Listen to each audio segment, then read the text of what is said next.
Hello and welcome to Too Many Movies, the podcast where we discuss DVDs, Blu-rays, and even the occasional VHS tape. I'm your host Hal, and today is part 3 of my Stranger Things rewatch. So for those of you who don't know, a couple episodes ago I talked about Stranger Things Season 1 because I had it on this Blu-ray pack that I wanted to watch through just because it's been a while since I've seen Stranger Things, but also keeping in tradition with this podcast, I wanted to see if it's something I really wanted to own, and I ultimately decided not to own it. But considering the fact that I had started, and like I just said, I wanted to watch through Stranger Things again, I just kept on going, and so I watched through Season 2, and it was much worse than I had remembered. So, bearing that in mind, along with my not so great memories of Season 3, I was not looking forward to rewatching Season 3. I considered this a low point in Stranger Things as a whole, just because, one, I was not a fan of it when it first came out. I thought it was just not really all that much fun anymore. It was just kind of boring, and a lot of emotional moments did not feel earned. A lot of interesting moments, quote unquote, weren't as interesting the more I thought about them. Just a lot of it felt like just the magic was gone from that first season of Stranger Things. Just everything that was great about Stranger Things had just vanished. Like, it was no longer, it wasn't terrible, but like, it wasn't the same show anymore. It was just another Netflix product, essentially. And so I was not looking forward to it because of that. And I also think it's been a while since Season 3 premiered. So Season 3 was back in 2019, and that was 3 or 4 years ago, and Season 4 just premiered. So I feel like the same thing happened to the MCU, where we had a period of time where we didn't have MCU products coming out, and so it kind of gave us time as general audience viewers and fans to kind of let the previous stuff kind of permeate in our minds. And so by the time WandaVision came out, let's say, between the time between Far From Home and WandaVision was a year and a half, and that was enough for people to just kind of shift their views on the MCU. So ever since WandaVision, everybody's just, I feel like a lot more people have been shitting on the MCU. Whether or not it's deserved is an entirely different debate, but I'm not going to go into that. But I feel like the same thing happened with Stranger Things. Season 3 ended in mid-2019, around the same time that Far From Home came out. And so then we had this time where, like, we were just kind of thinking about Stranger Things, like letting it permeate, letting us really soak in, like, what it had become. And, we had even more time than the MCU. Like I said, the MCU only had, like, a year and a half. We had, like, 3 whole years before we got Season 4 on or about. I'm no good at math, whatever. In any case, it's been a while, so watching it again, I was not looking forward to it. However, here's the interesting thing. Upon rewatching Season 3, it wasn't as bad as I had remembered. It wasn't good. It still has things that I don't like about the series. Pacing issues, unearned emotional moments, just cliched after cliched dialogue, story beats, what have you. But I will admit it wasn't as bad as I remembered. And I feel like that has to do with the fact that I do like certain aspects about Stranger Things. Like, I will admit I was quite harsh to the first and second season even. I was, like, I've been saying, like, I don't like a lot of Stranger Things, but there are things I do like about the show. And I feel like that's what pisses me off about season 2 being worse than I had remembered, and the things I don't like about season 3. It's like, the reason I'm angry at this kind of stuff is because I know there are things I like about this show. Like, it's not just a case of, oh, this is something that I just can't get into. Like, I liked the first season of Stranger Things when I first watched it. Like, I enjoyed it. I had a lot of fun. Like, I remember fondly these characters, this imagery that is in the show, like the cinematography, the music. Like, I remember this stuff. Like, I like a lot about this show. It just has a lot going against it as well. And I think that's what is so rough about it. And I get why. It's not like it's a mystery what I don't like about this show. I don't like that it feels like a Netflix product. It feels like a show that's going through motions from writers who don't know how to think outside the box, who pretend they know, but they don't know. So, for example, in season 3, what is the main bad guy in season 3? Well, it's split between Russians and an Invasion of the Body Snatchers type storyline. So, I'll go over the Russian stuff first. Obviously, because this takes place in the mid-'80s, I get it. You want to have some Cold War stuff in there, and it's not like the show didn't have like Russians involved in it before. Like, the very point of Eleven getting powers is so then she can spy on Russian spies. Like, that's established in the first season. So I get that they're gonna include a lot of Russian stuff eventually. But with that said, the Russian stuff in this season is really bad. I don't like it. I don't like any of it. For a show that takes place in a world that has an alternate dimension that's gross and swampy and has like a little girl with superpowers, the Russian stuff just seemed really far-fetched to me. Like, I'm watching Dustin and Steve Harrington and newcomers Robin and Lucas's little sister. Fuck, what was her name?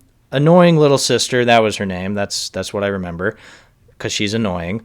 I just see them walking around this Russian facility that's built miles and miles underground under the mall.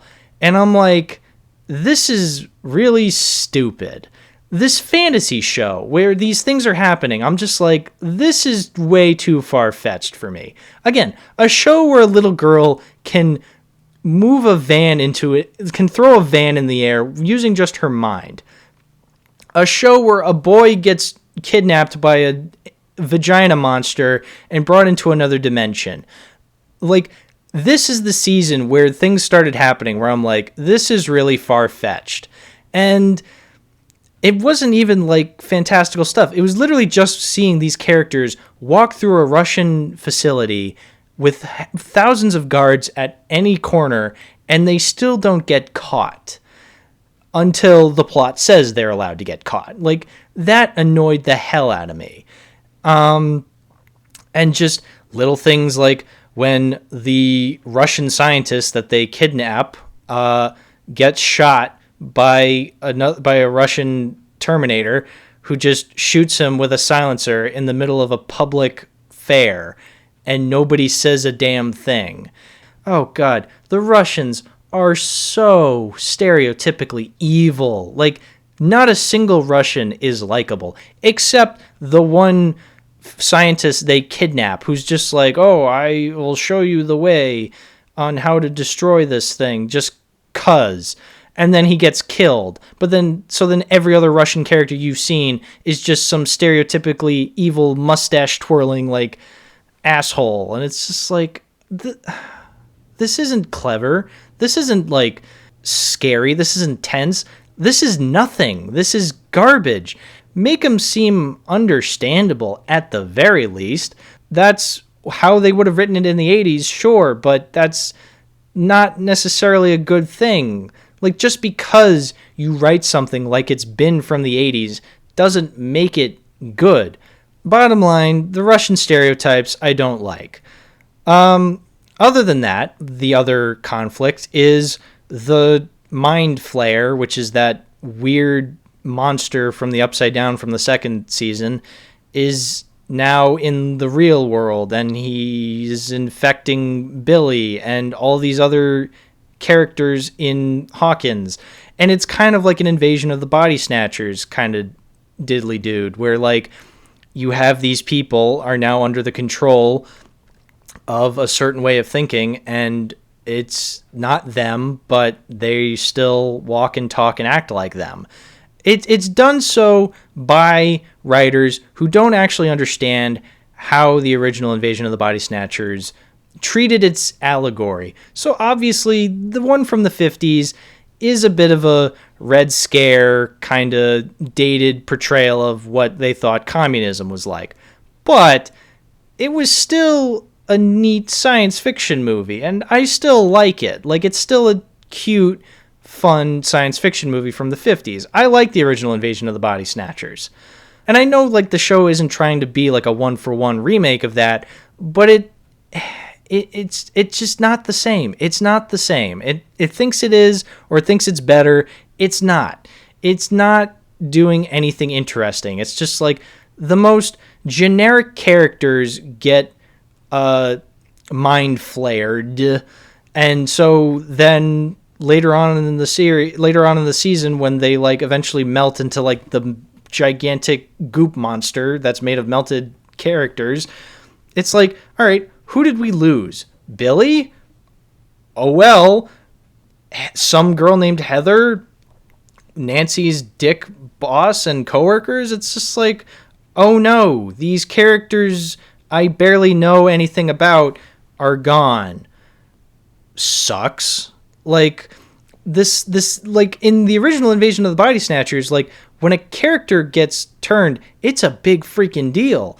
When a character gets turned in this season, I'm like, oh well, like whatever. It's like I said, it's Nancy's dick of a boss and dick of coworkers, which, speaking of Nancy's shitty coworkers, let's talk about that subplot that absolutely went nowhere.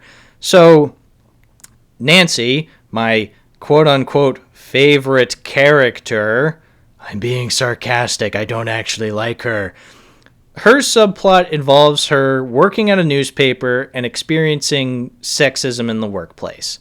Now, let me preface this by saying women do experience sexism in the workplace, especially back in the 80s. You know, I'm sure the majority of the 20th century was very, like, just horrible conditions for a woman to work at. Like, I get it. And I'm sure, and even to this day, women experience just hardships in the workplace. I get it. It's a real issue. However, it's a real issue that shouldn't be explored in a show written by dudes who don't know what it's actually like to experience this kind of harassment in the workplace. Because it's so boring and cliched and not the least bit interesting. Nancy not getting along with her coworkers is just the most blatant and forced shit I have ever seen in any of these shows that try to deal with this shit. Like, it's so bad how, like, all the guys are just like, oh, fancy Nancy, oh, you'll never work here. Like, oh, we're just dicks for the sake of being dicks. And then, like, later on in the show, she has, like, a heart-to-heart with her mother after she's gotten fired. Fired, by the way, rightfully so, because she fucked up royally, but, you know, that doesn't matter. She's getting harassed by her coworkers. That's the bigger crime that's being committed. And so she has a conversation with her mother, and her mother's like, no, you're awesome. You're a fighter. Like, screw those guys. It's just like, wow, I'm so glad when underdeveloped characters talk about how great they are, because even more underdeveloped characters called them shitty. It's just like, this isn't clever. This isn't exciting. This isn't anything. It's nothing. It's genuinely fucking nothing. And guess what? Nothing ever happens. Like, Nancy doesn't get her job back. The assholes end up becoming part of the goop monster and then dying. It's just like, literally nothing came of this subplot. It astounds me how, like, it's literally just the writers being like, oh, this exists. Okay, that's all we could do. Like, that's all we could do. Like, that's it. That's all we have to offer on this real issue in the real world. It's just like, why even bring it up then? Why? Why waste our times? It boggles my mind. Same thing with the Mike and Eleven stuff. I want to like Mike and Eleven, but the show does a terrible job at it because they want me to side with Max, saying like, oh, Eleven should be her own woman. It's just like, okay, what does Max get out of all of this? Like, who is Max? Why should I even agree with her? I don't even know who she is as a character because the show just does not do anything to make me like her. She's just a smarmy, smug asshole like every other character. And Mike just says the most unlikable shit most of the time, and then sometimes he says, I love Elle. It's just like, okay, I get it, you like Elle. There's a way you can make him likable and still an idiot. Like, there's a way to do that, and the show refuses to do that. They just make him say stupid shit, so then he just comes across as kind of an asshole. Hopper is a gigantic asshole. Like, I know that they're trying to make him like the overprotective father who cares deeply for his adopted daughter, but like, he's still a dick. Like, there's so many times where I'm like, Jesus Christ, Hopper, like, you're such an asshole. That's like the bottom line of this show. It's just a bunch of assholes. Like, and I get it. Like, they don't have to be like super nice to each other, but like, there's this one scene that I'm remembering where it's like, I see the four main boy characters. So Mike, Dustin, Lucas, Will.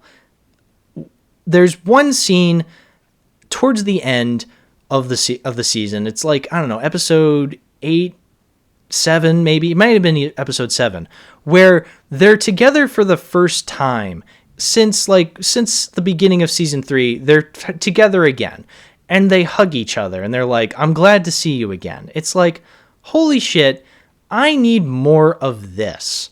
Because the whole season, they were just being assholes to each other.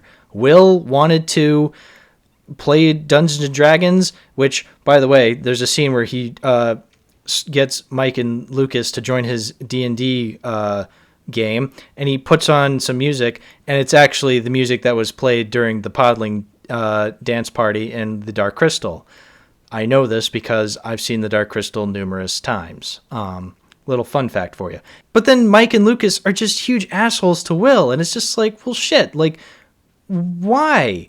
Oh, and then Will destroys Castle Byers, and he does so because he remembers the fond times they've had. Oh, by the way, the fond times that they've had, the one fucking D&D game that they played at the beginning of the series. And that's it. There's no other scenes of them, like, being happy together, because the show refuses to do that.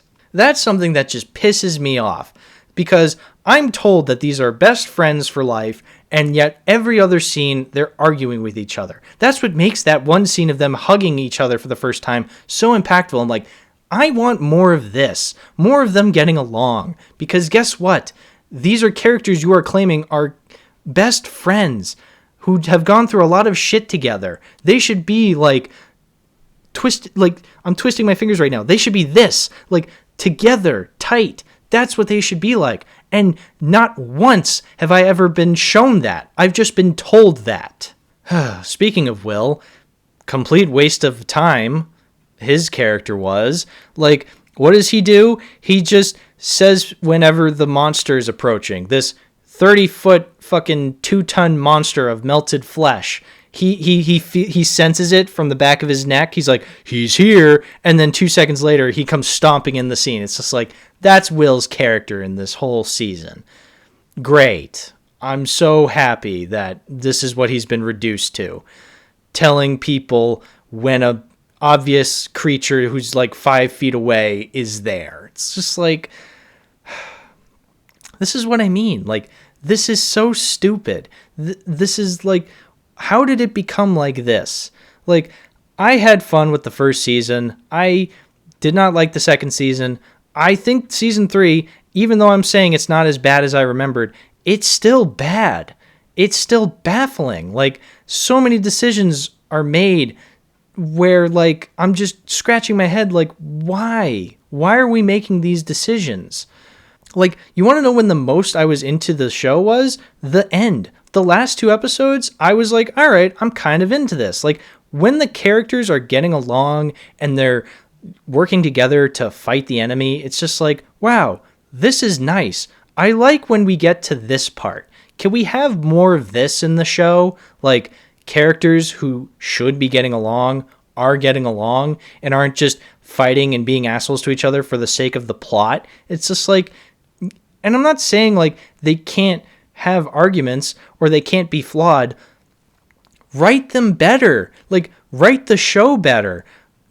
I was so bored throughout the middle chunk of this show because just nothing was happening. Nothing interesting was happening. Like, I should like these characters. Like, these should be characters that you put them in any situation, and I don't care what they're doing, I still like them. But no, like, they're not that strong of characters.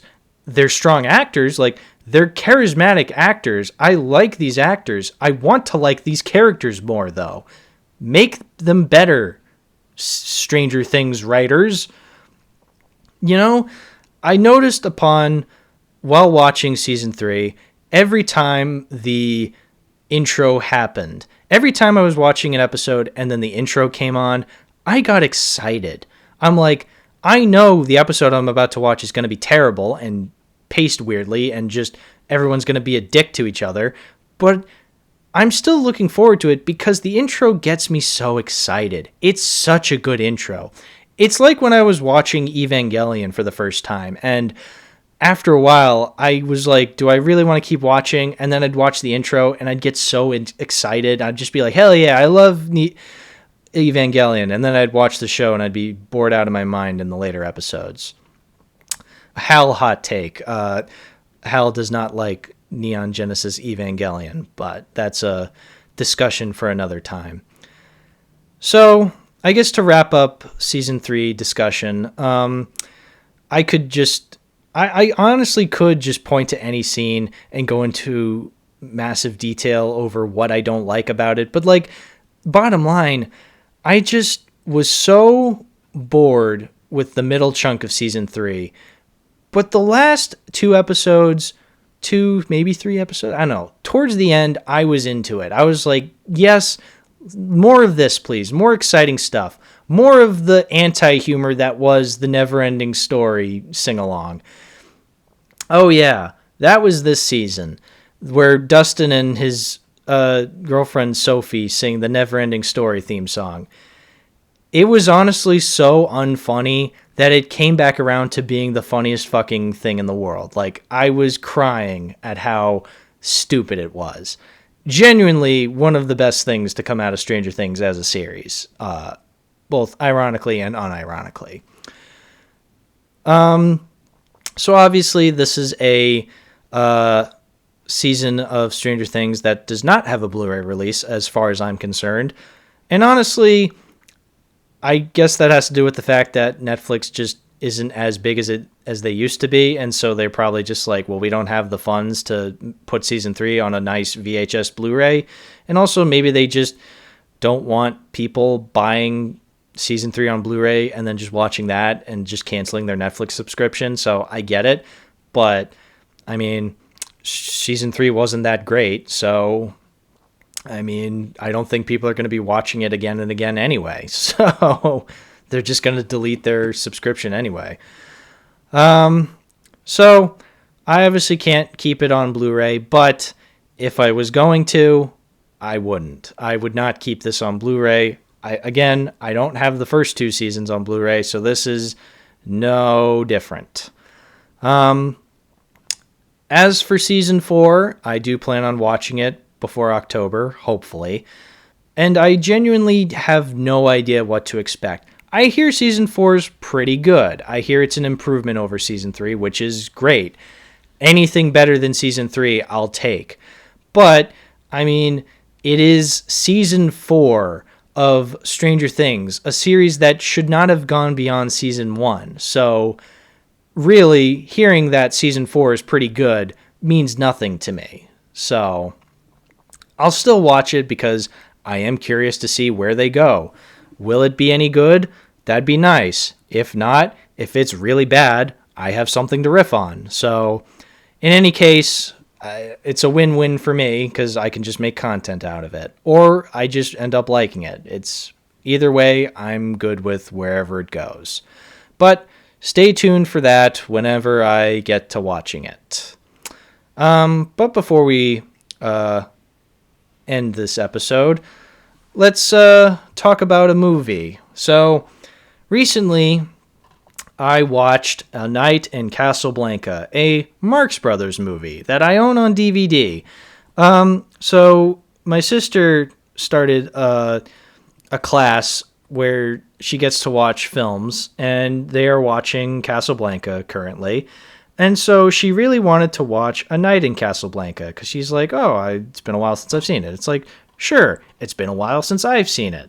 And hey, I own it on DVD. I can make a podcast episode out of it. So I watched it, and I gotta say, not my favorite Marx Brothers movie, but I still thoroughly enjoyed it. Like, I love the Marx Brothers movies that I've seen. I've only seen 3 of them, but I still love those movies that I've seen from them. I love A Night at the Opera. I love this movie. I love Duck Soup. I need to make episodes on them because I like them a lot. And I feel like more people should know about the Marx Brothers. I feel like more people are more familiar with the Three Stooges, but I really feel like the Marx Brothers has their place in comedy history. So, A Night in Casablanca, it's essentially a movie about the Marx Brothers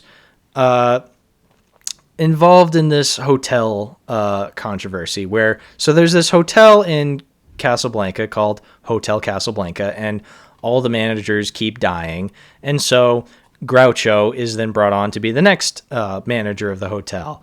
And Chico's there, Harpo's there, and hilarity ensues as these former Nazis are trying to break into the hotel to steal some Nazi treasure. Basic plot. And of course it is. It has to be. It's a comedy made back in the day. Comedies back in the day are stupidly simple. Like movies like Sherlock Jr., like any Charlie Chaplin movie, they're stupidly simple. And that's because they're putting the comedy at the forefront. You're not supposed to think about the story, think about the characters, think about the drama. You're just supposed to laugh. Laugh at the hilarity that's on screen, laugh at all the jokes, laugh at all the gags. And it's the Marx Brothers, so yeah, I'm going to laugh because it's really funny. One thing I really do like about the Marx Brothers is how kind of diverse their comedy is. So with the Three Stooges, they're a lot more slapstick comedy, whereas Marx Brothers are a little more, they have a little bit of everything. They have the slapstick, they have the visual gags, they have the stand-up routines. They have a little bit of everything. They have the silent comedy from Harpo. They just have a little bit of everything, and I like that because every Marx Brother brings something to the table. So like I said, Harpo, he doesn't talk. He does a lot of the visual comedy where like he's just doing the weirdest and stupidest shit you could imagine seeing somebody do. One of the first gags involved with him is he's leaning against a building and a cop comes up to him and is just like, "Hey, what are you, holding up the building?" And he nods furiously like, "Oh, yes, I am." But then the cop pulls him away from the building and the whole thing just collapses. And that's so funny. And then just other things. Just like Harpo has the most hilarious facial expressions. Like he'll just use them to mock people. It's fantastic. Chico is a lot of fun. I like Chico. He's probably my least favorite Marx brother, but he is necessary. He's like this Italian stereotype, but like he does say a lot of funny stuff. He's just like this, he's kind of like this shifty character where like he goes up to a character and he just like makes things hard for them, and it's funny. But I will admit my absolute favorite Marx brother is Groucho. Groucho is not only my favorite Marx brother, he's one of my favorite comedy actors ever. I love Groucho Marx. He is one of the funniest guys I have ever seen with my own two eyes. Everything about him is as close to a live action counterpart to Bugs Bunny that we're ever going to get. You know, you get characters nowadays like Deadpool, where like he's basically trying to be a live action Bugs Bunny. He's trying to be this like real life just jokester, trickster, doesn't really give a shit about what's going on, breaks the fourth wall, all that kind of stuff. And yet Deadpool doesn't even come close to the level of funny that Groucho Marx is at. Groucho is actually funny. He says things really, really, really hilariously. Just everything. It's amazing. It's amazing the tight pace he has to everything. Every scene he's in, he's fast talking. He's just saying the funniest stuff. And you miss a lot of stuff that he says, but that's what makes it exciting to then revisit the movie and see what you missed. So you can be like, oh wow, like that was really funny. I'm glad I watched this again so I could actually hear it this time and I could actually understand what he's saying. Just everything about him is so funny. It's almost kind of hard to explain. Like, it's literally just a case of you have to watch it to understand how funny it is. Like, honestly, I could just explain to you joke after joke after joke after joke, but that would get boring. Like, that's not a review. Like, just understand you need to watch any and all Marx Brothers movies. I will admit, this is not one of my favorites. I am more of a fan of A Night at the Opera and Duck Soup. So that makes this, like, so far my least favorite Marx Brothers movie. But with that said, it's hilarious. It's so funny. It's so simple. What is it? 85 minutes. 85 minutes. Do you know how awesome that sounds? That is a breath of fresh air. I love that. I love when a movie can just be so simple and pack so much hilarity into it. So, honestly, I could keep going, but I'm just going to leave it here. I love this movie. I'm keeping it. I also really like this DVD that it's on. So it's a Classic Flicks release. I've never really heard of them. This is like my only DVD of theirs where it's a Classic Flicks DVD. Would this be better on Blu-ray? Honestly, watching it on DVD, it looks great in DVD quality. Like, it honestly doesn't look awful. Like, it looks really great. Like, the picture was pretty crisp. The sound was all right. Like, it wasn't a terrible transfer. Like, it was pretty good for being a DVD, honestly. So, and it's a really cool looking design for a DVD cover. It's just a really funny movie. There's really not much I can say other than I really enjoyed it, and it's staying in my collection. So, it's a keeper. Okay, I'd say that about does it then. Thank you all for watching. Thank you all for listening. Thank you all for sticking around for, what is this, episode 17, I think? Oh, man, that's exciting. 17 episodes, and we're still going. Like I said, I will eventually get to Stranger Things Season 4. Hopefully it'll be the next episode, actually, and I do have a plan for another movie for that episode.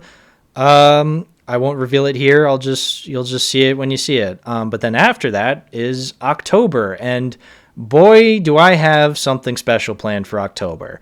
I am watching every single Halloween movie. The Michael Myers movies, not every single Halloween-themed movie. I'm not that much of a psychopath. But no, I plan on watching every single Halloween movie because I do own them on a physical disc, whether DVD or Blu-ray. And I think it'll be exciting to go through because then I can lead it up to Halloween Ends, which is coming out in October. So yeah, keep an eye out for any and all videos that are going to be on Halloween. I don't know if I'm going to do one big one or if I'm just going to split it into 3. I'll probably split it into several episodes because there's a lot of Halloween movies to look out for. And also keep on the lookout for other episodes I may do. I may or may not be doing a special episode at the end of October. I don't know. I haven't confirmed that yet, but you'll know it when you see it and how special it is. But for now, I'm just going to call it a night and say thank you all for watching, but now it's time to go. I'll see you all next time, whenever that may be.